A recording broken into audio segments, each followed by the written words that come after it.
Bonjour tout le monde, aujourd'hui nous allons parler du pic pétrolier. Mais tout d'abord nous verrons ce qu'est le pétrole, ensuite nous verrons les causes et les conséquences du pic pétrolier et pour finir les solutions. D'abord il faut savoir que le pétrole est présent partout, que ce soit pour les transports ou pour les plastiques. Et ouais, même ta bouteille d'eau est faite de pétrole. Ensuite il faut savoir que même pour prendre ta douche tu utilises du pétrole. Comment ça? Ben pour le shampoing, t'en mets sur tes cheveux. Mais concrètement, qu'est-ce que le pic pétrolier? En fait, nous utilisons tellement de pétrole que nous sommes arrivés à la production maximale. Et donc, il en reste de moins en moins alors qu'on en a de plus en plus besoin. Le problème est que de nombreux indices indiquent que la production de pétrole est à son apogée. Les experts estiment qu'il ne reste plus que 30 ans de pétrole.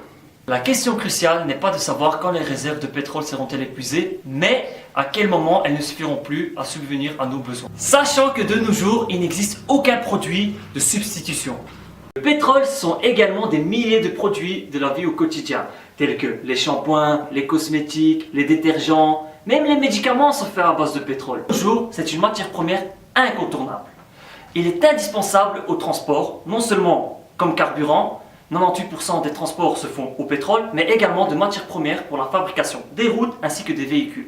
Les solutions à mettre en œuvre pour réduire notre consommation de pétrole se résument en 3 catégories.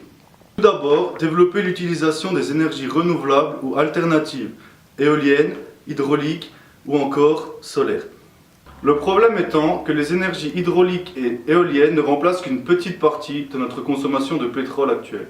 L'énergie solaire, quant à elle, est trop coûteuse pour être envisagée à l'heure actuelle. Ensuite, nous devons réduire notre consommation de pétrole afin d'éviter les pertes inutiles. Ceci peut se réaliser par le recours aux voitures hybrides ou encore via la construction de maisons passives. Enfin, la solution la plus essentielle sera de revoir notre mode de vie. Pour ce faire, il faudra changer la façon dont nous consommons, particulièrement l'alimentation. En effet, plutôt que de dépendre des grandes surfaces, nous devrions passer à une optique d'autoproduction. Chaque foyer posséderait donc une petite parcelle à cultiver. Cela réduirait les longs transports et donc la dépendance au pétrole dans le domaine de l'agroalimentaire. Avec le déclin du pétrole abondant et bon marché, c'est vers un nouveau mode de fonctionnement que la société se dirige. Les transports, l'agriculture, le tourisme, le commerce et bien d'autres secteurs seront perturbés. S'il existe certaines alternatives à l'usage du pétrole dans certains secteurs comme l'habitat, il n'y en a pas pour d'autres comme l'aviation et l'engrais, etc. Ces changements demanderont des réflexions préalables et des investissements considérables. Il est donc temps de s'y mettre dès maintenant.